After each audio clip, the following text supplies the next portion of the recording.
Mutton curry হলো সুগন্ধি মশলা, পেঁয়াজ, আদা, রসুন, টমেটো দিয়ে ধীরে ধীরে রান্না করা সুস্বাদু একটি জনপ্রিয় পদ, যেটা ঠিকভাবে রান্না করলে মাংস নরমও হয় আর ঝুলে আসে দারুণ স্বাদ ও গন্ধ। তো চলো, প্রথমে আমি এখানে 1 চামচ জিরে, ধনে, লঙ্কা গুঁড়ো, হলুদ গুঁড়ো, 2 চামচ টক দই, সর্ষের তেল গরম করে দিয়ে দিয়েছি 2 চামচ মতো নুন দিয়ে ভালোভাবে ওই মটনের সঙ্গে ম্যারিনেট করে 1 ঘন্টা মতো রেখে দিয়েছি। এবার আমি আদা, রসুন, কাঁচা লঙ্কা, পেঁয়াজ পেস্ট করে নিয়েছি।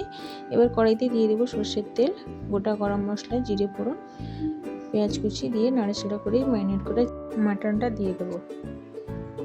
মটনটা দিয়ে 7-8 মিনিট কষে নিয়ে তারপর দিয়ে দেবো আদা, রসুন, কাঁচা লঙ্কা বাটা। সেটাকেও ভালোভাবে কষে নেব মিডিয়াম আছে 10 থেকে 15 মিনিট। তারপর দিয়ে দিচ্ছি আমি এখানে ভেজে রাখা আলু আর মিট মশলা দিয়ে আবারও খানিকক্ষণ কষে নিয়ে দিয়ে দেবো গরম জল। গরম জলটা পরিমাণ মতো দিয়ে ঢাকা দিয়ে 15 থেকে 20 মিনিট মিডিয়াম আঁচে রান্না করে নিলেই তৈরি হয়ে যাবে জনপ্রিয় সুস্বাদু মটন কারি। এটা গরম গরম ভাত, রুটি বা পরোটার সঙ্গে খেতে খুবই দুর্দান্ত লাগে। ভিডিওটি কেমন হলো জানিও।